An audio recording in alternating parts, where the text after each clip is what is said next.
Au Bas-Saint-Laurent, on fait partie des gens qui utilisent le plus le plastique agricole. J'en parle avec la directrice de Coeco de la Pocatière.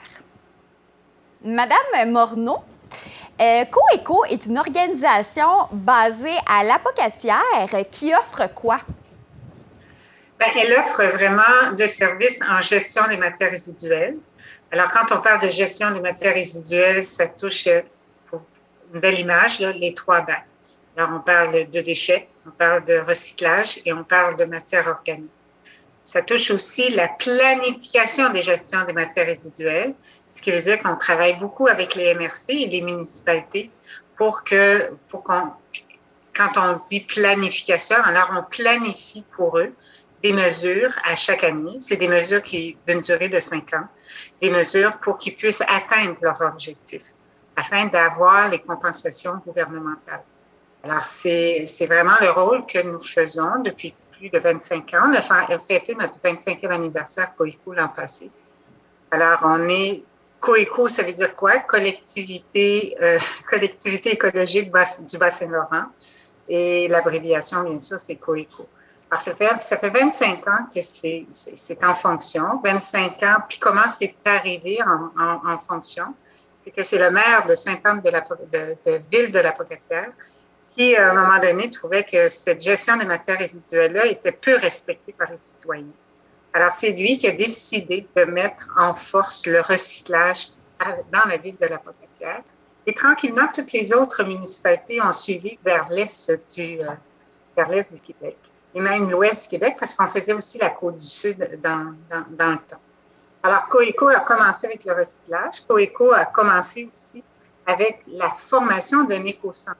Alors, le maire du temps, M. Théberge, qui est décédé malheureusement l'an passé, M. Théberge avait créé un petit écocentre, alors 2 conteneurs qui accueillaient évidemment toutes les matières recyclées et les matières vertes, ce qu'on appelle le foin, tout ce qui peut faire du compostage.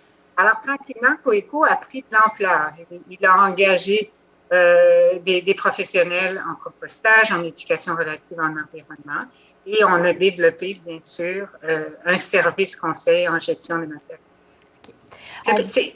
C'est pas sexy, hein? Pendant 25 ans, cette gestion des matières résiduelles-là n'était pas très, très sexy dans la tête des gens, mais avec le changement climatique, je vous dirais qu'on devient très, très à la mode. Oh, oui, on n'arrête pas d'en parler. Et justement, on tenait à vous passer en entrevue aujourd'hui parce qu'une étude est sortie en 2019 de Recyc Québec qui a révélé que le Bas-Saint-Laurent figure au 3e rang des régions les plus utilisatrices de plastique agricole. Tout d'abord, j'aimerais savoir, c'est quoi, juste pour que tout le monde comprenne bien, c'est quoi du plastique agricole? Bon, regarde, à chaque fin de juin, hein, c'est la récolte du foin. Et là, il y a plusieurs producteurs agricoles au Bas-Saint-Laurent que, par rapport au foin d'ensilage, vont enrober leur foin, leur balle de foin, pour avoir une qualité de nourriture aux animaux. Alors, autant au niveau du bovin, au niveau des vaches laitières, etc. Alors, même au niveau de l'ovin. Alors, les producteurs agricoles, c'est des choix économiques. Puis, il n'y a pas juste le petit plastique qui enroule ces balles de foin-là. Il y a tout aussi les sacs où on retrouve l'engrais, où on retrouve aussi les graines de semences. Il y a aussi des contenants de plastique qui accueillent différents savons dans les fermes au niveau laitière. Alors, ça comprend tout ça. Quand on parle de plastique agricole, il ne faut pas s'arrêter seulement au plastique pour enrober les balles de foin. Non, pas du tout. Alors, mais effectivement, il y a un volume que l'on voit et souvent, le producteur agricole, il est pointé du doigt par rapport au plastique qui se sert pour enrober la balle de foin. Mais ce n'est pas juste ça. Excusez-moi, j'avais oublié de fermer mon cellulaire. Mais nous, mais la problématique est vraiment par rapport à l'enrobage des cultures agricoles qu'on retrouve au bassin.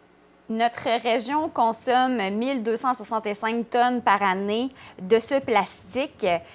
pourquoi c'est notre région qui en consomme beaucoup plus? On est quand même au troisième rang. Oui, c'est un choix économique. D'accord? C'est un choix économique que les producteurs agricoles, mais il faut faire attention, c'est pas juste le producteur laitier. Là. Le 1200, c'est une évaluation qui a été faite par Recyc Québec, mais ça comprend aussi le plastique acéricole. Alors, juste vous donner un exemple, à Saint-Athanas, qui est une municipalité dans le Bas-Saint-Laurent, dans la MRC du Témiscouata, à Saint-Athanas, on retrouve des érablières à plus de 200 entailles. 200 000 entailles, excusez-moi. C'est quand même beaucoup de tubulures qu'on retrouve dans ces érablières-là. Dans la Matanie, dans Rimouski, dans la Matébédia, on retrouve des érablières où il y a plus de 100 000 entailles. Imaginez-vous que des petits tubes bleus, blancs, noirs, ben, ça fait un volume de plastique qui est important. Toutefois, il faut pas s'arrêter en disant mais qu'est-ce qu'on fait avec ce plastique-là? Il y a actuellement beaucoup d'initiatives qui sont faites par des entreprises qui recyclent le plastique. Selon nous, par rapport au comité, l'évaluation de 1200 tonnes était quand même assez élevée, puis on voulait savoir où ce gisement-là allait. Est-ce qu'il allait tous dans les centres de tri ou bien certains producteurs le brûlent ou l'enfouissent directement en terre, ou ce plastique-là s'en allait directement dans nos sites d'enfouissement. Et on n'a pas tant de sites d'enfouissement dans le Bas-Saint-Laurent, puis on espère de ne pas ajouter de sites d'enfouissement à déchets. C'est toutes les réflexions qu'il faut penser. Alors, c'est pour ça qu'on s'est dit, moi, je m'étais engagée auprès de vous, auprès des journalistes, auprès des médias, avec le président de la Fédération du Bas-Saint-Laurent, en disant, écoutez, je comprends l'inquiétude des citoyens, sauf permettez-nous de former un comité, parce que je ne me sentais pas apte, Coecous ne se sentait pas apte à faire tout et à prendre l'ensemble de la responsabilité. Alors, on a formé un comité avec des professionnels qui connaissent ces matières-là. Alors, il y a des agronomes, il y a des responsables de sites d'enfouissement, il y a des responsables de centres de tri qui est avec nous, il y a des producteurs agricoles, puis il y a des agronomes, puis il y a des responsables aussi en agro-environnement. Alors, au départ, on avait un comité de 40 personnes et on l'a diminué parce que c'est beaucoup trop, là, 40 personnes. Autant les universitaires, les cégeps et les CCPT étaient présents. Alors, on l'a diminué à 10 personnes pour pouvoir trouver des moyens financiers aussi à se donner pour qu'on puisse voir où était le gisement. Et après le gisement, et c'est le sondage, on a décidé d'envoyer 1500 formulaires de sondage. Et je vous annonce à l'heure qu'on se parle qu'on a plus de 30%. Ça fait une semaine aujourd'hui que le sondage est envoyé, puis on a plus de 30% de producteurs qui ont répondu à notre demande. Alors, on est fiers de ça. Notre objectif, c'était d'atteindre 500 producteurs, puis je pense qu'on va l'atteindre, puis on va probablement atteindre plus. Mais ce sondage-là, qu'est-ce que vous demandez? Ben, on demande quel genre de plastique ils se servent à la ferme. OK. Est-ce qu'ils prennent aussi, est-ce que c'est des bâches qu'ils prennent? Est-ce que leur récolte de foin se fait avec le plastique qui entoure le plastique souple? Ou bien ils ont des enclos pour accueillir le foin? Et c'est des grosses bâches. Là. Souvenez-vous, quand vous êtes sur le bord du chemin, près d'une ferme, on voit des grands enclos avec des grosses toiles de plastique, il y a des pneus là-dessus. Là. Alors ça, c'est un moyen aussi pour faire de l'ensilage au niveau du foin. Quelle sorte de chaudière qu'ils accueillent? Comment aussi ils recyclent leur plastique? Est-ce qu'ils les envoient directement dans un centre de tri? Est-ce que c'est le camion de collecte? Les mêmes camions qui viennent chercher notre recyclage chez nous ou chez les citoyens, est-ce que c'est eux qui vont mener dans les centres de tri leur plastique? Alors, on n'avait pas l'ensemble du portrait et c'est pour ça qu'on fait le sondage. Mais ça fait combien de temps que vous travaillez là-dessus, que vous essayez de conscientiser, par exemple, la région du Bas-Saint-Laurent? Est-ce que OK, ça fait plusieurs années. Ça fait plusieurs années. On avait trouvé, malheureusement, des façons de faire, mais très à court terme. Alors, on avait demandé aux producteurs agricoles de couper leur plastique souple d'enrobage à un pied et demi et de le secouer, de le mettre dans des sacs, puis de le remettre dans le bac à recyclage. Plusieurs producteurs ont fait ça, sauf que le plastique était tellement contaminé parce qu'il ne le secouait pas correctement. C'est pas tout le monde qui le faisait correctement, mais c'était une majorité. Et puis il y a certaines municipalités qui avaient décidé de ne plus ramasser ces plastiques agricoles-là, étant donné qu'ils ne savaient pas où le mettre. Où les centres de tri se retrouvaient avec le plastique, puis il n'y avait plus d'endroit à le remiser parce que, souvenez-vous, que Madame Zoé, il y a 2 ans, il y a eu une difficulté. Nous, on exportait beaucoup notre plastique agricole en Afrique, en Chine, et du jour au lendemain, les pays ne le prenaient plus. Alors, on a accumulé, mais on a arrêté de faire on n'a pas été plus loin. Bon, on l'accumule, on fait quoi? Alors là, on s'est dit, ça suffit de faire quoi? Là? On va tous se réunir ensemble et on va trouver des solutions à long terme. C'est ça qu'on est en train de faire. OK. Donc, la différence, c'est que présentement, vous êtes toutes réunies puis vous essayez de trouver vraiment des solutions concrètes. Puis le sondage, c'est pour aller un peu voir... Pour connaître la qualité. C'est pour connaître le plastique dans chacune des fermes du Bas-Saint-Laurent. Puis il faut se souvenir qu'au Bas-Saint-Laurent, ce n'est pas que 2 MRC, c'est 8 MRC. Oui.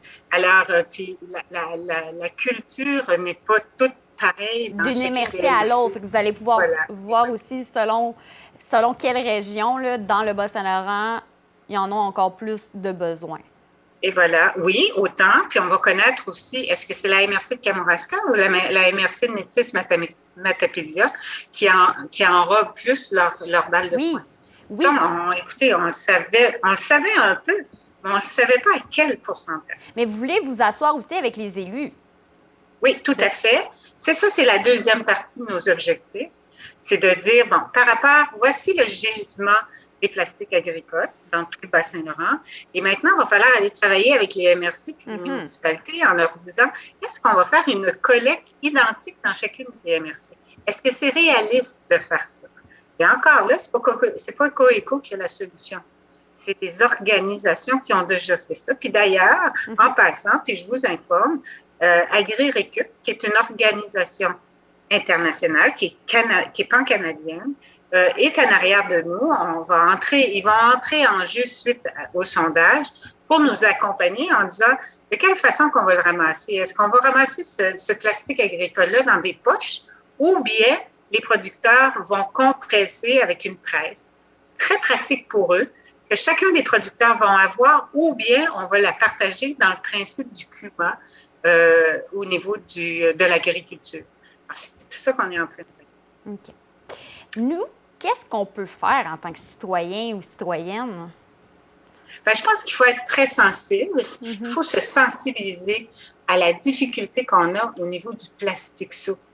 Le plastique d'enrobage agricole qui paraît un volume très élevé en tant que citoyen, mais imaginez-vous combien de petits sacs de plastique souple que l'on prend juste pour mettre les fruits lorsqu'on va faire l'épicerie. Oui. Bon, alors ce volume-là fait partie. C'est sûr que nous, on s'est attardé au plastique agricole parce que le rapport était vraiment strictement réservé pour le plastique agricole. Mais moi, chez Coeco, c'est plus que le plastique agricole. Parce que quand je m'en vais dans des sites d'enfouissement ou je m'en vais dans les écocentres, puis que je vois des plastiques de fruits ou de compagnies d'épicerie, etc., traîner un peu partout, je suis convaincue que le volume en tonnage est plus élevé par rapport au plastique que le citoyen du Bas-Saint-Laurent se sert. Et Métis, dans la MRC de Métis, ils sont bannis le plastique. Ah, oui. Oui, vous devriez... non, pas encore. Je pense que les deux, mais de mémoire, c'est... Oui, mais... De mémoire, je pense que ça a commencé avec la MRC de la Métis. Je pense que la MRC de la Matapédia a suivi. Mais la meilleure personne ressource qui pourrait discuter avec vous, c'est Vincent Dufour. C'est Vincent Dufour, justement, qui représente la Métis et la Matapédia. Donc, et donc, Vincent. Puis Vincent fait partie du comité chez nous. Oui, donc je ne serais pas surprise que la Matapédia est incluse aussi, là. Ben, tout à fait, c'est la régie intermunicipale. Mais oui, effectivement. Bon, bien, merci beaucoup, Mme Morneau. Ça me fait plaisir. C'est très nécessaire ce que vous faites. Merci beaucoup d'être là. Ben, merci beaucoup. Puis si vous avez besoin, n'hésitez pas à appeler nous. Au plaisir. Au plaisir.